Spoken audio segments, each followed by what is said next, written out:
Get the shot. Get the shot. We're dumping ice. Can you see that? Can you see that? Oh, man. Let's make some ice.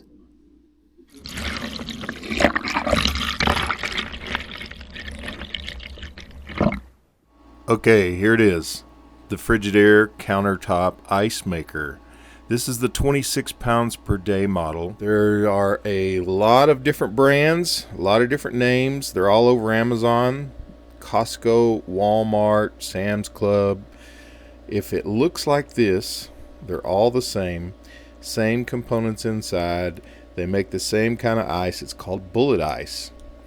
And they all cost about $89 to $99. And today we're going to be taking a look at it to see if it's a good deal or not. It takes it approximately 8 minutes to make 9 cubes of ice, and approximately an hour and 20 minutes to make a full basket of ice. And just so you can see, this is what a full basket of ice looks like.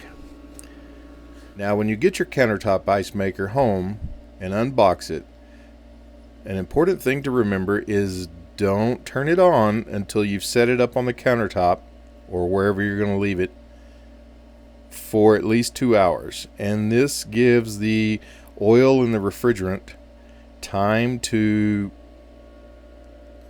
settle into the compressor where it belongs. Okay, the water reservoir will hold about 2 quarts of water. Okay, here it is. It's about to dump the ice. Let's see if we can get a good shot of that. Oh yeah, here it comes. Get ready, here it comes.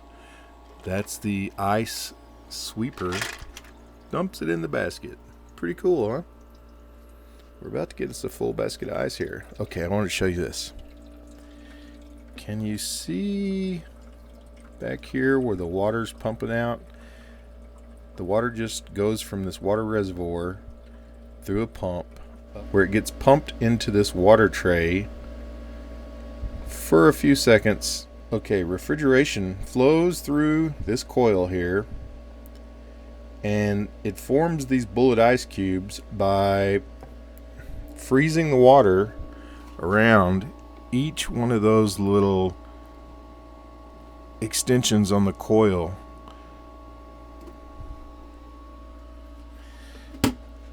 To turn the machine on, you can see up here, just got a simple LED panel. Here's your on and off button. This is your ice cube select button. Gives you the option to select small or large. This is set to large. The LED panel has a ice full indicator and a add water indicator. And all that is when the ice basket gets full, you can see here, you got an infrared LED trace that when an ice cube blocks that trace, it'll shut the machine down and wait on you to empty the basket. And it just kind of goes into a standby mode. And the same thing happens when it runs low on water. It'll trip the sensor, shut the machine down, and wait on you to add water.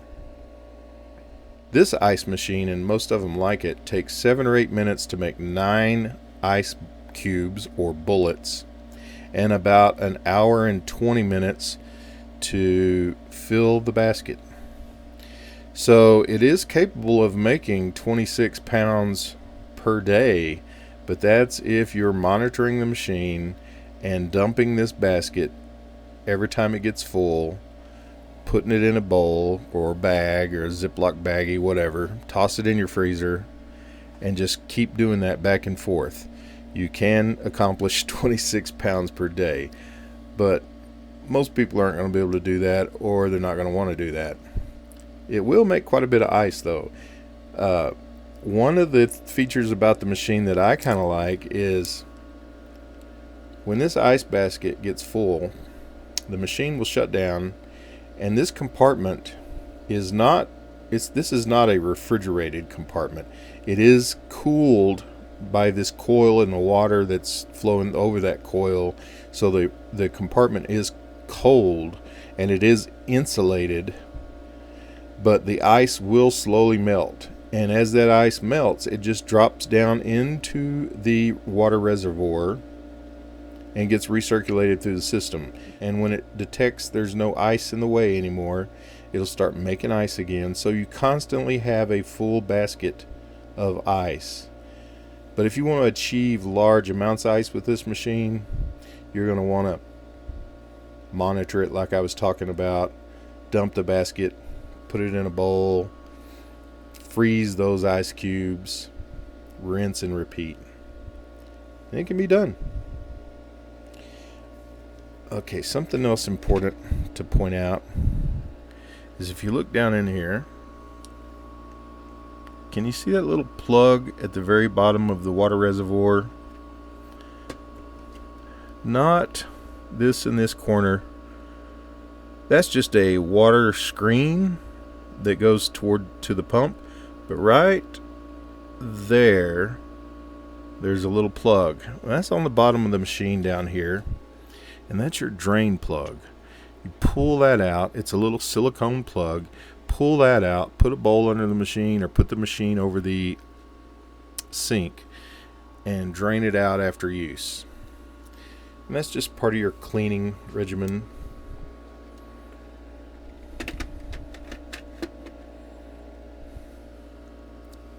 Now, one interesting thing that I found when doing a little deep dive into this machine, here it goes again. Dropping that, dumping the water. Now a little switch inside the refrigeration loop, it'll reverse the refrigeration, and hot gas begins to go through that coil back there, which causes the ice cubes to drop. And then that switch kicks back on, starts recirculating cold frozen gas.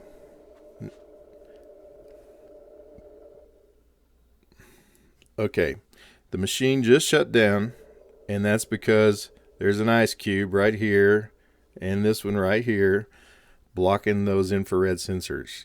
So what will happen as the ice melts, or as I take ice from the machine, it will start back up and start making ice again. Watch. There we go.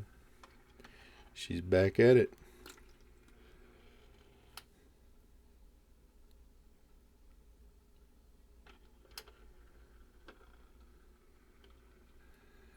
Going through the cycle, pulled up the water tray that the refrigeration line sits in, and it begins to fill it again. Now, when I was looking around doing a little deep dive on this machine, I looked at the back, and on the back you can find all the pertinent information about how much power it uses, how many watts. This machine uses 2 amps per hour to make ice, and that's when it's in compressor mode, not just sitting idle. And with that information, you can figure out how many kilowatt hours the machine uses per hour or per day to run while making ice. This particular ice maker uses about 94 cents per day to make ice, and that's if it was making ice continuously. The compressor was continuously running. So that's pretty cheap. Now, if my numbers are off, I don't think they are, but if they are, somebody out there maybe knows a little bit more about it than me, can drop a little comment in the section below and let us all know. All right, this has been a look at the Frigidaire Countertop Ice Maker. If you found this review helpful, give us a like. Thanks for stopping in.